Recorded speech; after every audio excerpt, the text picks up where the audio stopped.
Most days I can barely leave my bed. Someone lives rent free inside. আজকে হচ্ছে শুক্রবার, যেমনটা কালকে বলেছিলাম। ওরে বাবারি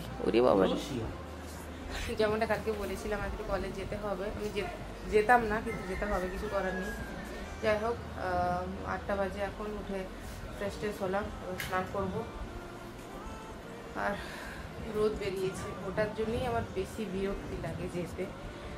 দেখা যাক। স্নান হয়ে গেছে। বাপরে, আজকে যেন রোদটা আরো বেশি, মানে মনে হচ্ছে গরমটা।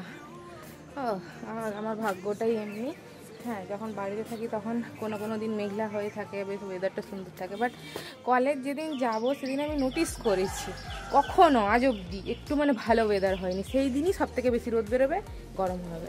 আর আমাদের প্রাচীরের প্লাস্টারের কাজ আজকেও চলছে, হবে এখন 3-4 দিন তো টাইম লাগবেই। এই যে বালি পড়েছে ওইখানে। 10টার ফুলগুলো কি সুন্দর ফুটেছে।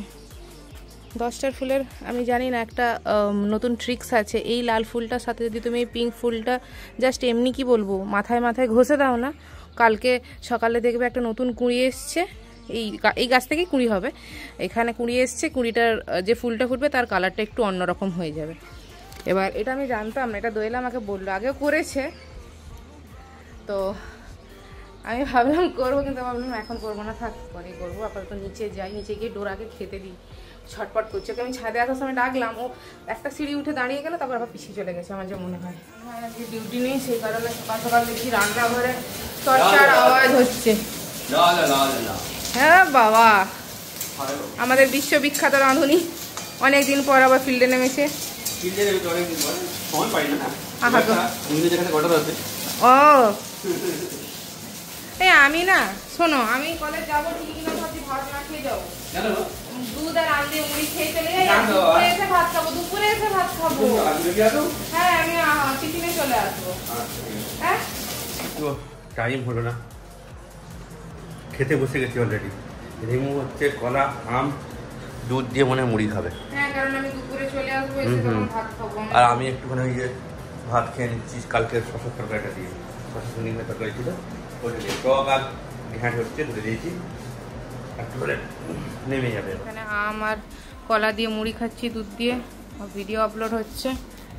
আর মুড়ি খেয়ে যাচ্ছি কারণ আবার দুপুরবেলা এসে ভাত খাবো, সেই জন্য দুবেলা ভাত খেলে আমার পেট কেমন একটা ভার হয়ে থাকে। ঠিক আছে ব্যক্তি, তোমার বাচ্চা খায়নি, এই যে বদমাস। কোন দিন কি মুড হয় বোঝা যায় না। একদিন খেয়ে নাই পুরো চেটে সাফ করে দেয়, একদিন খেতে চায় না। আরেকজনকে রাখা, দুজন মিলে নিচে বসে তাকেও ডিস্টার্ব করছে। নিজে তুমি বেড়াও, বেড়াচ্ছি, সহ্য কর। তাকে যাওয়ার সময় মিল্ক বোনটা দিয়ে যাবে। দেখো আর দাঁড়া, কালকে থেকে আজকে একটু স্টেবল আছে, ব্লিডিং হচ্ছে না। তারপরে দেখা যাবে কি প্রবলেম হচ্ছে মেনলি। আর একটু পরে বেরোবো, দেরি আছে। কাকুকে আজকে ফোন করেছিলাম, কাকু হসপিটাল দিয়ে আসবে বললো। আর ডোরাকে আজকে রুমের মধ্যেই রেখে যাব, কারণ বাইরে অনেক গরম। আমি প্রথমে সব কিছু খোলাই ছিল, জানলা দরজা, ফ্যান চলছিল, বাট দেখলাম কি মানে অনেক গরম লাগছে, আমার নিজেরই অনেক গরম লাগছে। তো আমি ভাবলাম না, ওকে রুমের ভেতরে থাক, এসিটা টাইমারে দিয়ে যাবো, 1 ঘন্টা অটোমেটিক বন্ধ হয়ে যাবে, তারপর ফ্যান চলবে। রুমটার ভেতর থাকলে না ঠান্ডা থাকবে, বাইরেটা গরম আছে। বদমাসটা এইখানটা শুয়ে আছে, এই দেখো,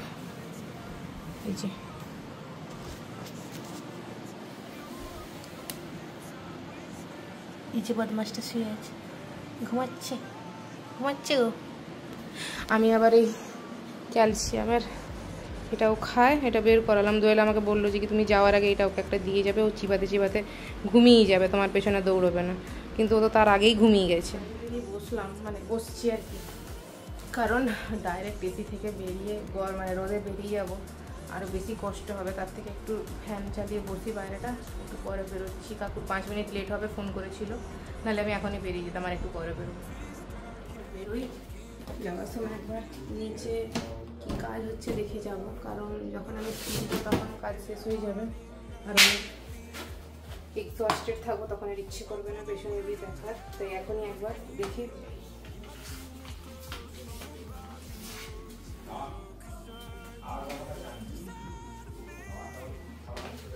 ভালোই রোদ উঠেছে।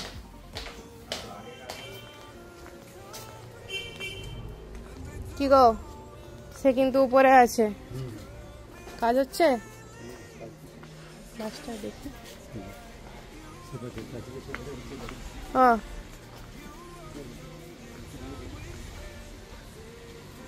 আচ্ছা, ওই সাইডটা হচ্ছে না।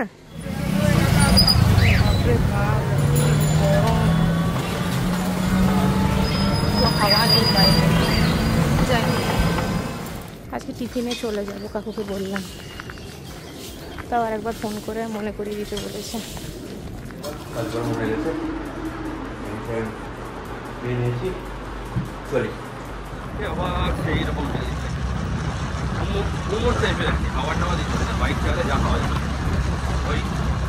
মাইক্রোওভেনে খাবারটা গরম হচ্ছে, তাকে সে ব্যস্ত হয়ে যাচ্ছে। দেখো দেখো কি হলো, বসো। Good girl, very good very good very good very good. Wait করো, স্টে স্টে। খাচ্ছে, ভালো লাগছে। এই যে ঘন্ট, শসা তরকারি, মাছটা আমি খাবো না, আর টক আছে, ভাত খেয়ে নি। টিফিন এখন বেরিয়ে যাচ্ছি আমি, কাকু চলে এসেছে। ক্লাসে ছিলাম, ফোন করেছিল, তুই ধরতে পারিনি, সাইলেন্ট ছিল তো। দেখো আমার সময় তুই এরকম উঠে আস না তো। শোনো না, কি হয়েছে? কই দিন আমার ডেটাটা কই? দেখো দেখো দেখো দেখো দেখো দেখো। খেয়েছে?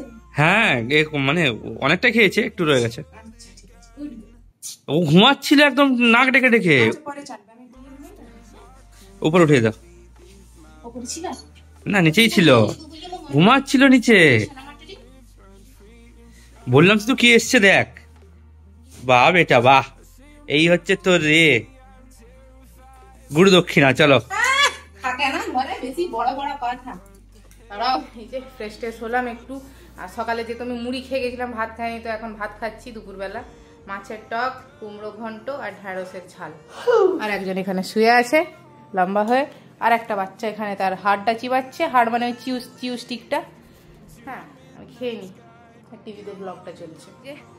6:45 বাজে, আমি আর টুনটুনি এই ছাদে এলাম। ওরে বাবা, রোদটা একটু পড়েছে, সেই জন্যই এলাম আর কি। কিন্তু দেখা আবার বাবু, ওটা মুখে দিতে নেই, শুকনো পাতাটা। এই কি বলছিলাম যেন, হ্যাঁ রোদটা একটু পড়েছে, সেই জন্য ছাদে এলাম। কিন্তু একটু গরম আছে আর কি করা যাবে। ও পালিয়ে যাবে, হার্ডলি 5 মিনিট ও নিজেই দৌড়াবে নিচে, আমার যা মনে হয়। এই বাবু, মুখে দিস না। কি খুঁজছিলাম না, চলে যাবে। এই যে নিচে নেমে পালিয়ে এসছে। আসলে ছাদে হাওয়া দিচ্ছে ঠিকই, একটু ওই গরম গরম ভাব আছে না গুমোট, ওই জন্য। চলো চলো চলো চলো চলো চলো চলো চলো, ঠেলো ঠেলো। ওরে বাবা রে, আরেকজন ঘুমাচ্ছে ওই যে।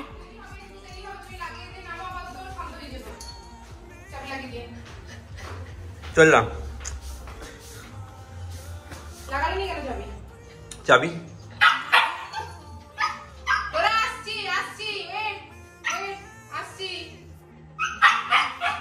দেখো, খোলো না, গেটটা খুলবে না। দেখো হাফ বেরিয়ে গেছে। এই বদমাস, তুই এরকম কর। দেখেছো দেখেছো, ওকে এইদিকে টানো, ওইদিকে। বেরিয়ে এসছে অলরেডি। আমি জানি তো ও বেরিয়ে আসবে, যদি জোর দেয় ও বেরিয়ে আসবে। ও আচ্ছা ঠিক আছে, চলে এসছি চলে এসছি। তোকে নিয়ে যাও, তোকে নিয়ে যাবো, তোকে নিয়ে যাবো, তোকে নিয়ে যাবো। কি অবস্থা, ফ্যানটা বন্ধ করো ওই রুমে। বাড়িতে কেউ না থাকলে এই পাবলিক থাকবে না কিছুতেই।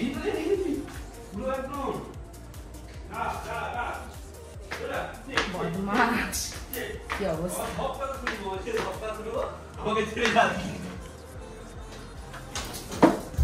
ঘরে ঘুরে চলে এসেছি, আর বাইরে কোনো ভিডিও বানাইনি এই কারণে, কারণ ডোরাকে আলটিমেটলি সাথে নিয়ে যেতে হয়েছিল। জেঠু নিচে কাজ করছিল, তো জেঠু আসতে পারেনি ওপরে। আর আমরা গেট লাগিয়ে দিয়ে নিচে খানিক্ষণ দাঁড়িয়েছিলাম এটা দেখবার জন্য যে কি ও কতক্ষণ ডাকাডাকি করে, তারপর শান্ত হয়। ও বাবা, ও তো শান্ত হওয়ার নামই নেই। ও বরং এখন মানে কি বলবো, ওই যে গ্রিলটা আছে আমাদের, খালি মাথাটা গলিয়ে গলাতো, এখনও এত মানে কি বলবো, আমরা দুজনে বেরিয়ে গেছি দেখেও এতটা অ্যাক্টিভ হয়ে গেছে, চোখ পুরো শরীরে জোর লাগিয়ে হাফ অফ দ্য বডিও বের করে দিয়েছি গ্রিলের বাইরে, আর খালি পেছনের অল্প পোর্শনটা বাকি ছিল, সেটাও যদি আর একটু জোর দিত বেরিয়ে যেত। তো দাঁড়িয়েছিলাম নিচে দুজনেই, টাকা থামাচ্ছেই না। তারপর দোয়েল বলে চলো তো উপরে গিয়ে দেখি কোথায় পজিশনটা কোথায়। তারপরে এসে দেখছি ওরকম গ্রিলের বাইরে বেরিয়ে বসে আছে। তো দোয়েল বললো কিছু করার নেই, নিয়ে যাই। যে নিয়ে গেলাম, যা যা নেওয়া ছিল নিয়ে চলে এসেছি, কোথাও দাঁড়াইনি। চলে এসেছি 4-5 দিন পরে। তোমার ঘরে এতক্ষণ হুজ্জুতি করতে গেছিল, পরে চলে এসছে, এখন বসে আছে আমার। তো কামড়ানো আমি বের করে দেবো, বদমাস বের করে দেবো। মাঝে মধ্যে শান্ত থাকে, মাঝে মধ্যে এত দুষ্টামি করে না, সবাই পুরো পাগল হয়ে যায় ওকে সামলাতে। একদিন কি হয় রে তোর মাথায়, পোকাগুলো কিলবিল করে বল। দেখো অবস্থাটা, দেখো অবস্থাটা, দেখো শুধু অবস্থাটা দেখো। এই হয়ে গেছে, যাতে আজকে কিছু মনে হলো না, কেন কি জানি 3 দিন পর করছি তো, এনার্জি পুরো রিজার্ভে রেখেছিলাম। চলো, this is next day morning, মানে আজকে স্যাটারডে। কালকে রাতে আমি ভিডিওটা এন্ড করতে পারিনি, হঠাৎ করে শরীরটা এত খারাপ লাগছিল আমার, মানে মাথার এই সাইডটা, চোখটা নিয়ে পুরো এই সাইডটা বিভৎস যন্ত্রণা করছিল। প্রথমে হালকা হালকাই হচ্ছিল, ভাবলাম হয়তো গরমের জন্য বা কিছু স্ট্রেসের জন্য হয়তো হচ্ছে। আচ্ছা আচ্ছা ঠিক আছে, আর ঠিক হয়ে যাবে। তো আমি জাস্ট এমনি একটু রেস্ট নিচ্ছিলাম, বাট যত রাত বাড়ে মাথা যন্ত্রণা প্রচণ্ড তীব্র রকমের মানে স্টার্ট হয়ে যায়। মেডিসিন নেওয়ার পরেও মাথা যন্ত্রণাটা কমেনি। তো এইসবের মধ্যে আমি ভিডিও এন্ড করতে ভুলে গেছি, ফাইলও ট্রান্সফার করা আমার হয়নি কালকে। আমি জাস্ট একটু কিছু খেয়ে রাতের বেলা শুয়ে পড়েছি। সারা রাত ধরে হয়েছে, মানে মাথা ব্যথা কমে গেলেই চোখের এই পোর্শনটা আমার, মানে সে বলে না ধপ ধপ করা, ওটা হয়ে যাচ্ছিল। তো চোখ বন্ধ করে শুয়ে তো আছি, কিন্তু আমি বুঝতে পারছি যন্ত্রণা হচ্ছে, মানে আমি ঠিকভাবে ঘুমোতে পারিনি। তো ভোরের দিকে একটু কমতে আমি ঘুমিয়েছি, আর উঠতে পারিনি সকালে। এখন 8:30 বাজে, এখন উঠতে পারছিলামই না। ইভেন আমি 8টার সময় উঠতে পারছিলাম না। তারপর ভাবলাম না, আর শুয়ে থাকা যাবে না, উঠতে হবে। তো উঠে আমি আগে ফ্রেশ হয়ে নিয়েছি, স্নান টান করে নিয়েছি। আজকে কলেজ নেই, বাড়িতেই আছি, বাট আমি স্টিল স্নান করে নিয়েছি। জানি না শরীরটা টানছে না, তো ভাবছি আজকের দিনটা রেস্ট নেব, মানে আজকে স্যাটারডে। ভাবছি আমি আজকে আর ভিডিও বানাচ্ছি না, কালকের ভিডিওটাই তো আজকে আপলোড হবে। তো আজকে আর কোনো ক্লিপ আমি নেবো না, একটু রেস্ট নিতে চাইছি আর কি, শরীরটা একদম সায় দিচ্ছে না। এবার দোয়েল যদি কোনো ক্লিপ নেয়, নিতে পারে, তাহলে আমি আপলোড করবো। ও যদি না নেয়, তাহলে কালকে কোনো ব্লগ আসছে না। যাই হোক, ভিডিওটা আমি আজকে এখানেই শেষ করছি। দেখা হবে নেক্সট ব্লগে। সবাই ভালো থাকবে, সুস্থ থাকবে। ভিডিওটা ভালো লেগে থাকলে লাইক, শেয়ার ও কমেন্ট করবে, চ্যানেলটাকে সাবস্ক্রাইব করবে। দেখা।